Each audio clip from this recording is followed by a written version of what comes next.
All right, joining us now is the one Chris the Bear Felica of Fox Sports, Bear Bets, Big Noon Kickoff, but my former host, Stanford Stephen the Bear podcast. College football, that's one of your top three sports to bet on, is it not, Bear? Yeah, I think college football, Ponies? horse racing, and probably soccer would be one, two, three. Maybe tennis sneaking up there with I should college football, NFL. Yeah, it's hard to eliminate the NFL, but yeah, it's so funny. I did a bunch of stuff yesterday, and at the end, everyone's like, "Oh, where can we find you?" And I immediately, like, for the first time in like a year, I legit said like Stanford Stephen, and I'm like 20 years. It's hard to get out of the memory bank. It's like Christmas morning for me because we come on here and talk NASCAR, and I'm not allowed to bet NASCAR because I'm working the industry and I'm an analyst. So now we're going to talk something I can bet, which basically means I have no idea what I'm doing. So we had to get some experts in here. The professor on here as well. He's our stats guy. He knows everything about racing. Brand new to gambling, but if you looked at our text thread over the Olympics, he is cannonballed right in. He loves it. He tailed every blind bet we had. And then Tampa Tim's, well, he's infamous, basically. He's his own man down here. All right, let's jump into it. We want to do some college. So, look, I'm a big sucker in futures bets. I love season bets. More abstract than other. Do you have the one? Do you have one season line that you think is the best one? I'm a little bit of – so I didn't go to college. I don't have a favorite. I always take the 49ers, Charlotte 49ers over because I like the new coach. I'm a local guy here in town. It makes a lot of local news. Sometimes I bet just because it's easy to follow. Yeah, I thought a couple of years ago that they were really going to be on the improve, and then just things got sideways there. So hopefully they'll get it back. But okay, I'll give you one like mainstream kind of future, and then one a little bit deeper down the road. The mainstream one is Penn State to make the college football playoff, and that's around minus 140 or so. If you go back and look over the last 8 years, 6 times Penn State would have been inside the top 12 on selection day. So there really is not a Power Four team out there that benefited more from the playoff expansion and conference realignment than Penn State. They've lost to Ohio State 7 straight years. They don't have Michigan on the schedule this year.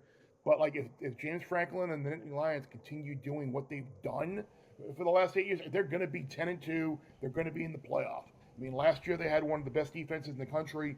Manny Diaz has now gone to Duke to be the head coach, but Tom Allen, former Indiana head coach, was a really good defensive mind. He's gone to State College to be the DC. We'll see if Andy Kotelnicki from Kansas can kind of solve the Drew Aller mystery, a guy who has a ton of hype and a ton of potential, but hasn't really realized it.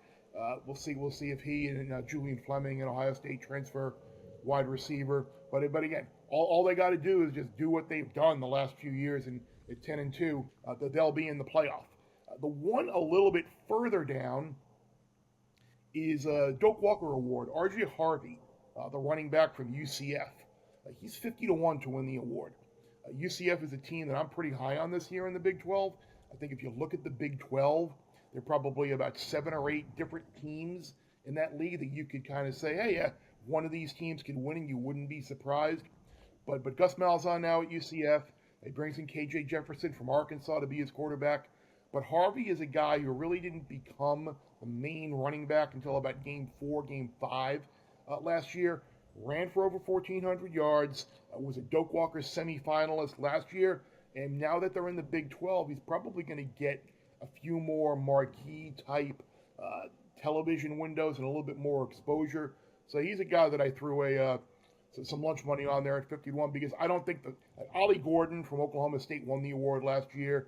He's favored. He's not going to win it again. So I think this is a category, even though I know Travis probably thinks it's either going to be Quinshon Judkins or Trevion Henderson. I think there's a little bit of value further down the board than the favorites. I think they're going to split carries, so I don't think they're going to win it. Bear, I have a question about a team that's near and dear to your heart, Miami.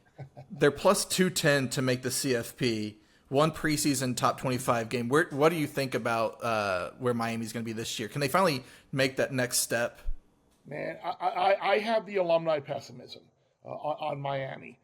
But in talking to people down there, inside the building, I think they privately think that they're going to be pretty good. However, I have to see it. Like you said, we've heard it before from them.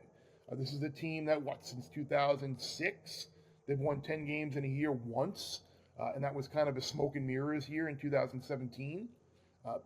Nobody, I'd say Miami, Ohio State, and Ole Miss would be the three teams that probably put the most resources into player acquisition through the portal and NIL.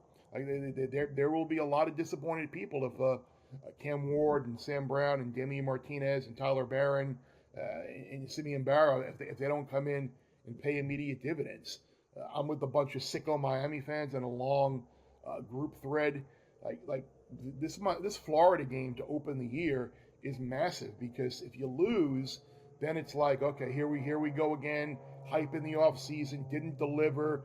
You lost a toss-up type game on the road against a decent team. However, if you win, then like everything's in play. But nothing outside. Like you could go 9-3, you could go 11-1 and win the ACC. Nothing would surprise me.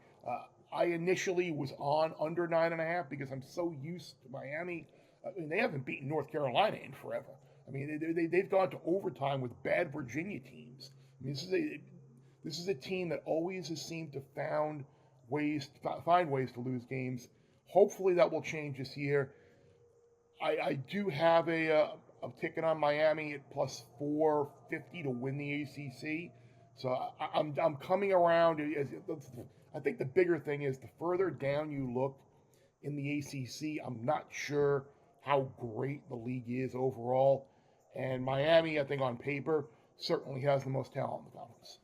It's funny you say that, because I have Miami under 9.5, and it's not because of talent on paper. It's because of South Florida focus. That's what I call it. They just can't seem to find their way to stay focused for 11 games, right? It's not actually the marquee matchups.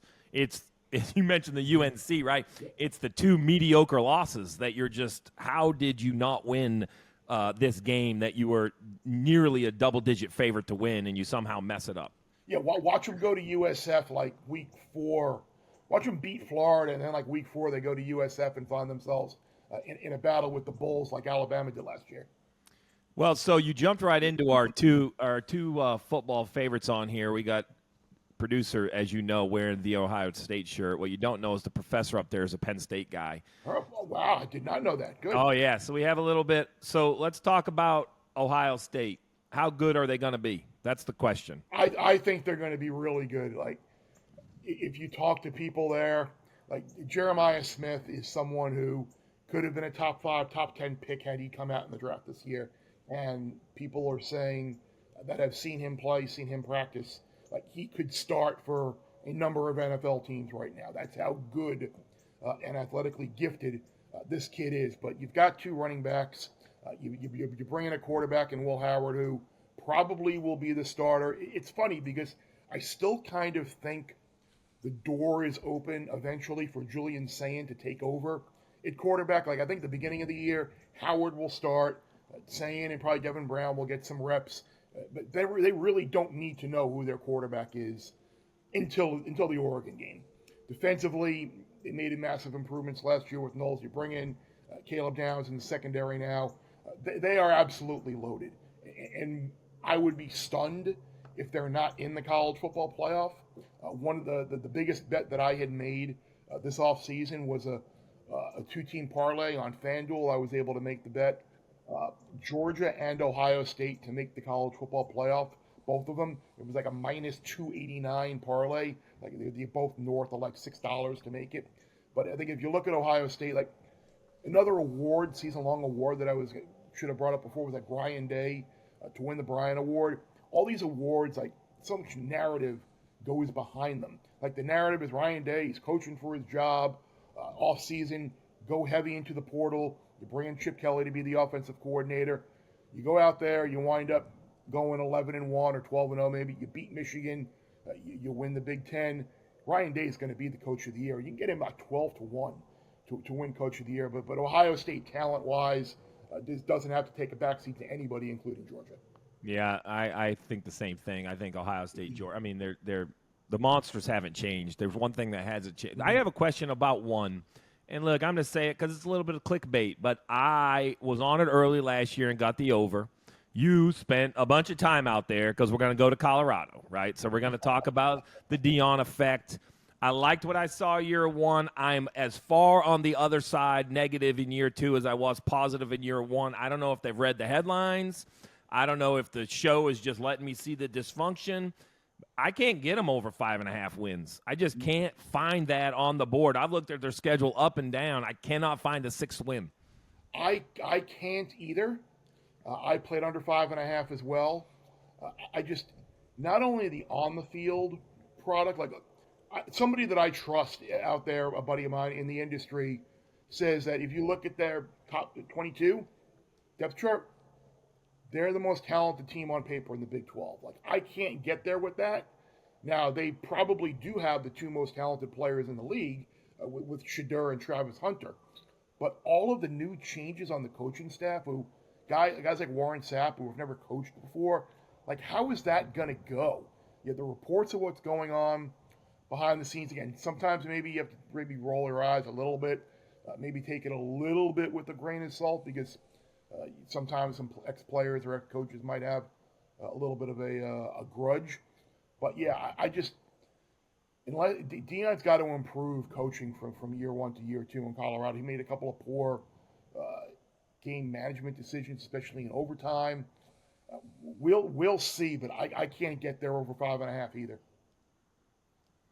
Tampa, you're awful quiet. You're not hinging on some football action over here or what? No, I am. I mean, I drive down the highway 77 and I just see the NC State billboards, and I know they got Grayson McCall, and I know their win total is over 8.5 or at 8.5. Am I crazy to think that's an over? Look at their schedule. I don't really see a lot of games they could lose, maybe besides Clemson, maybe Tennessee. Other than that, I think this is a 9-win team at least. And then every year they're another one of those teams that you look up at the end of the year and you think that, and somehow they're 8-4.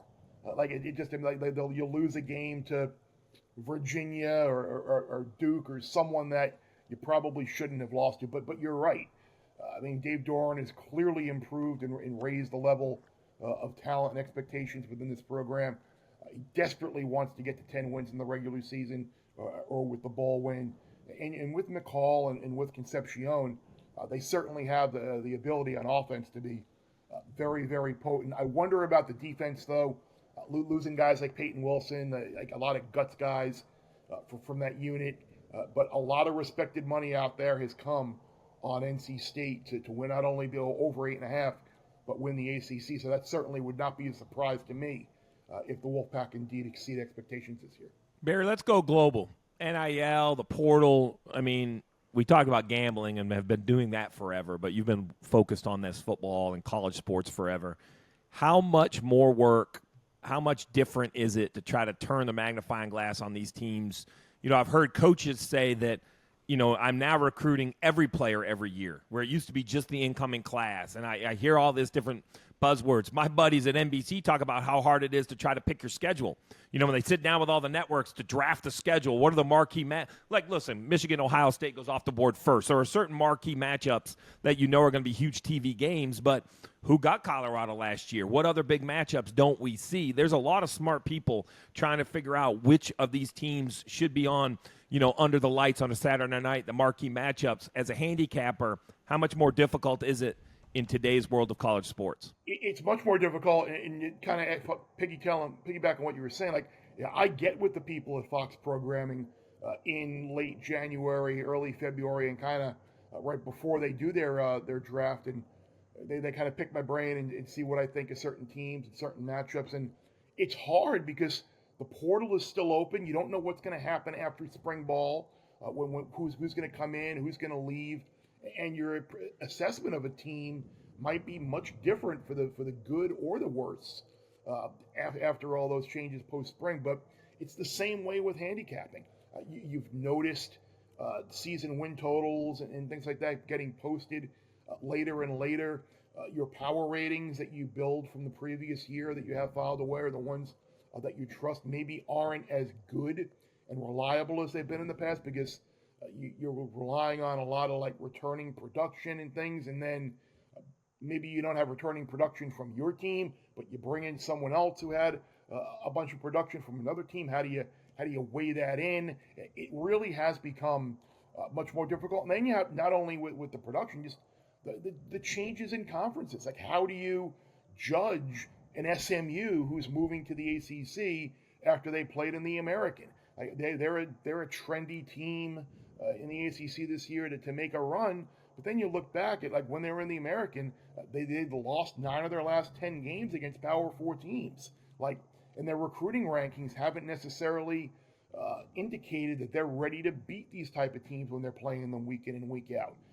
Can they make that jump? Like, how does the new look Big 12 with teams from the Pac-12 and the American, like, how do they mesh? Do you downgrade a team like Arizona State even more, or Colorado even more, because of the Big 12 and the teams that have been there with Oklahoma State and Kansas, and you bring in Utah there? Like, it's a lot of guesswork, and if you can guess right, you certainly can find an edge earlier in the season and in some of these win total markets. But it is a lot more difficult than it's been in the past, for sure. I've learned, Trav, in the win total markets that I'm just basically a pessimist. Because when I look at my tickets at the end, I'm Mr. Under. Like, I am Mr. Under all the way across. I have 49ers over because I live in Charlotte, and I have Vandy over 2.5, which won't happen because my son goes there. So it's like I at least got to cheer them on when they're playing.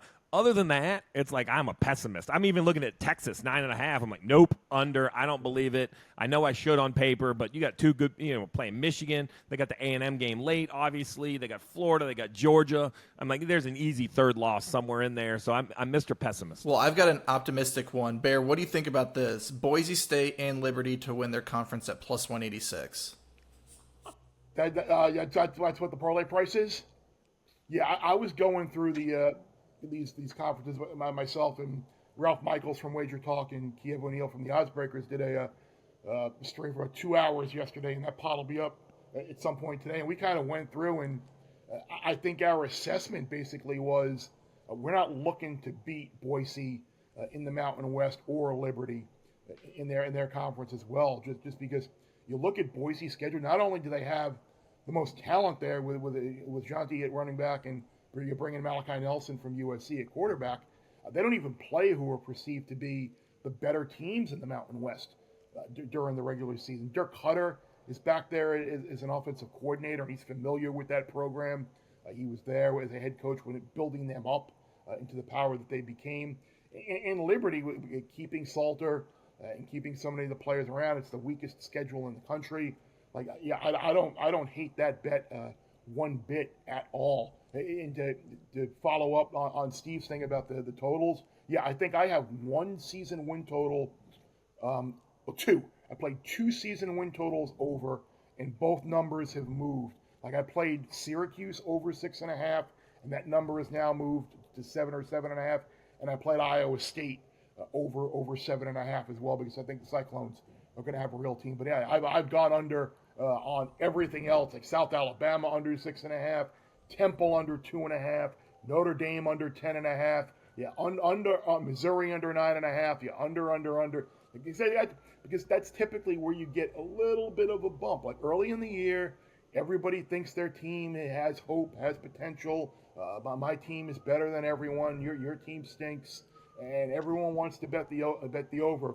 So you do have a little bit of an edge when it comes to it. And actually, on the podcast yesterday, Ralph Michaels had said of all of the team totals last year, I think he said 68 went under, 60 went over, and there were 5 pushes. So typically unders do come in more than overs. And Bear's contractually obligated to bet the over on Iowa State anyways, folks. So that one, I think, has got a little homerism in there.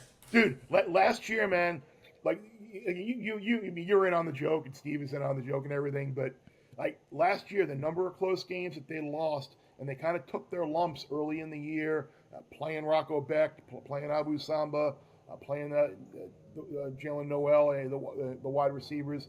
And by the end of the year, their offense was pretty damn dangerous. And with Hickok, they're always going to have a really solid, sound defense. And in that league this year, like I said, I just don't think it's as easy as saying Utah, Kansas State, Oklahoma State. I think Iowa State and I think UCF both have excellent chances to win that league. Well, our play-by-play guy is a big Nebraska Cornhusker, so I'm under on the Cornhuskers and always bet against him just out of Saturday enjoyment. So if he's miserable, at least I'm happy. So somebody in the booth is having a good day. And I'm going to tell you, the professor on the screen, he's never been this quiet. I think it's all those Emmys behind you because he flexes with his one Emmy like it's really something. And old Professor hadn't said a perp. Nothing. No, one little peep out of the man since we started talking football. I'm usually the only one on here with an Emmy. That's the reason. But, And you're the only one on here with the real numbers. but I want to pick your brain about Notre Dame this year. I got a lot of Notre Dame bets, more than I'd like to admit. Like lots. Like possibly. Let's see which side you want. I like that. You're not going to tell me what way you're going. Well, no. That's good because I don't want to know. I don't want to be polluted one way or another by to the positive or the negative. I'll just be a straight shooter. I think I played under 10.5 on Notre Dame because I think I do have A&M. I played that game at a pick week 1, and now since the Notre Dame offensive line injuries, A&M has moved to a slight favorite in that game. I think Notre Dame is good. I don't think they're great. I still worry about having a difference maker at wide receiver. I'm not sure Riley Leonard is this all-world quarterback like he's been made out to be. He's a good quarterback, but I'm not sure he's like a transcendental quarterback that's going to take Notre Dame from where they were to like national championship level.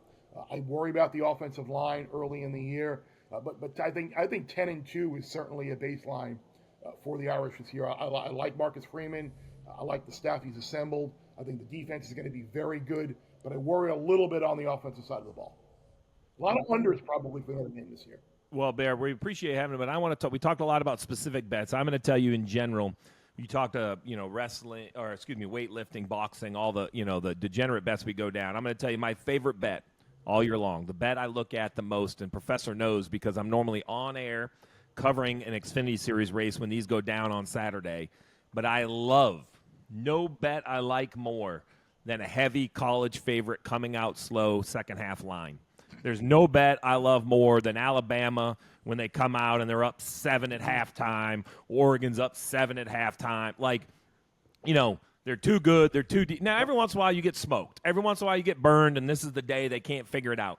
But more than not, whatever happens in the locker room at halftime in those big programs, they come out and they are more energized, and it's like the auto cover. And there's no bet I like more than the big favorite who comes out slow.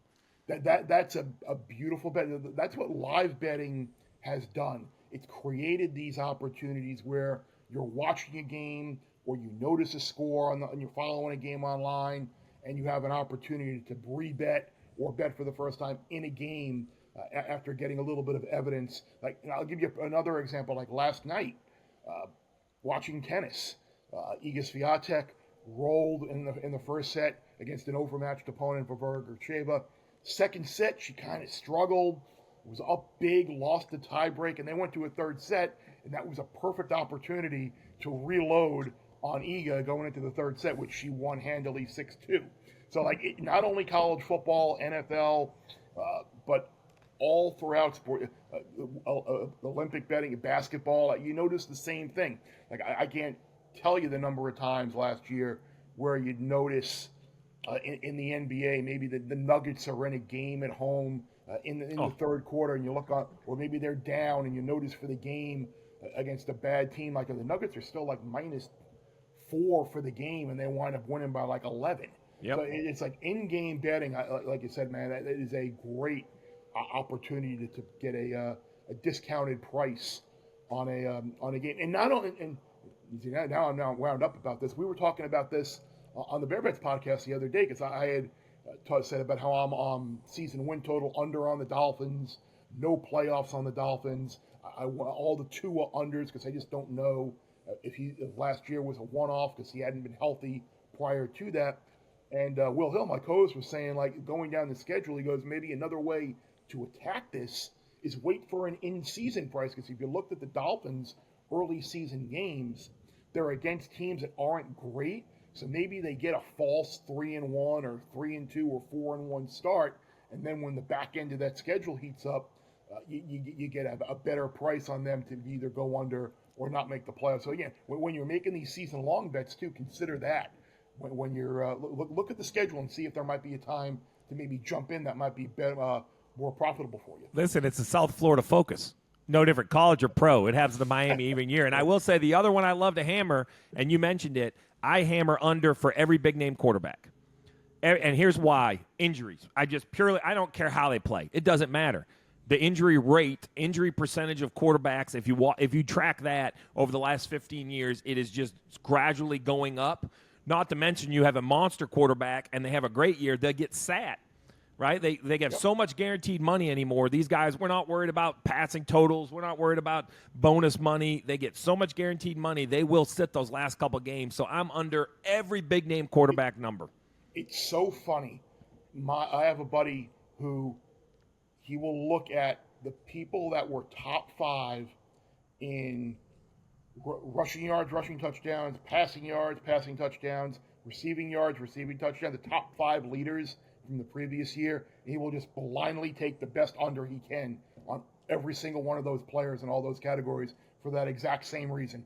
Someone's going to get hurt. Someone's going to underperform. The totals are going to be inflated the following year. So he has done very well in the past with that. And I rode his coattails this year, so this will be the year that the trend and that little statistical edge stops. I love it. Chris the Bear Felica has joined us. We're going to, in a minute, tell us everywhere we can find you. But before, I want to thank you because all of these guys, not as much Travis because he's seen it, but the other two have questioned my degeneracy. They think I'm abnormal. And after you've come on and thrown out some of the action you're on, now they realize when you went down the tennis road, those two instantly looked at me and were like, okay, you're not as crazy as we think you are. You've brought some validity to my degeneracy on this podcast, and I appreciate it. You are quite welcome. If there's something out there that I can potentially find an edge, I'm going to bet it because the best thing about being a handicapper as opposed to a sportsbook odds maker, they have to put a number up on everything. As bettors, we don't have to bet everything. We can pick and choose what we want to bet. And if there's people love betting the NFL, and the sports books love everybody betting the NFL because that's the sharpest line out there. Like it is so hard to beat the NFL and find an edge in the NFL. So like I don't bet like the NFL as religiously as everyone else does. Like I'll look for some off the radar type college football games. Like when I used to do the board on game day, I'd have like San Jose State and Eastern Michigan Magnets up on the board, and the guys would laugh at me for picking those games. But more often than not, those were the games you kind of want to be involved in. Yeah, tennis, horse racing, golf. Don't sleep on collegiate golf. Collegiate golf is another great one. Collegiate golf. Talk to me. Well, number one player in the country is at Vandy, so I've been following back to the Vandy connection. I kind of tiptoed into collegiate golf because I had a reason to watch it, and I started watching the number one player. So it's a little cold now. The season's a little behind us. But you got to get us on a text thread, Trav, because collegiate golf was a really good one for me this year. Please, I see, and I am not a in full disclosure, I'm not a huge racing guy. Growing up in the Northeast, it wasn't really something that we followed. But I'm going to need some picks from you guys. Yeah, Trav, share it. We got some stuff. Bear, we appreciate you joining us. If the fan wins, we know we're going to see you on TV on Fox. We got all that. How about you mentioned a bunch of pods? Yeah. Where do we hear you most of the time? Bear Bets Podcast is where we are regularly. Myself, Jeff Schwartz, Sammy Penianovich, and Will Hill. Yeah, we have a couple of new podcasts out this week for college football and the NFL. Columns up regularly on foxsports.com. And I did a bunch of stuff this week in a bunch of other places as well. But where's a big new kickoff for week 1? Do we have that announced yet? Yes, we do. We have the first 3 actually, and then of course we know we'll be in Columbus for Ohio State, Michigan. But week 1 will be in Morgantown for Penn State, West Virginia, which should be a really good scene. Nittany Lions. Here's a number for you, Prof. That Ralph Michaels from Wager Talk gave me yesterday. James Franklin as a favorite of up to 24 points in the last 3 years, 18-2-1 against the number. And the Nittany Lions currently a 10-point favorite at West Virginia, week 1. So file that one away for a couple of weeks from now. Week 2, we're going to be in Ann Arbor. Travis is going to come hang out with me on the set for Texas, Michigan. As the defending national champs take the field at a game they'll probably lose against the Longhorns. And then week 3, we will be in Madison, Alabama at Wisconsin, which will be a really good city. Mad Town is always a great place. Maybe Big Cat will be in presence as well. Hang out with Big Cat and the boys. Well, a guy that is from the Northeast, and we're actually going to race in Michigan this week. Going to Michigan and going to Wisconsin early in the season is much better for the packing. Less layers needed when you go that early in the season. Exactly. Bear, we appreciate you having us on. It's going to be a monster college football and pro football right around the corner. We got racing still to go. We're going to get Bear firing some of those racing bets. It's going to be a great time. Appreciate you coming on and joining us. Absolutely. Take care, guys. Anytime.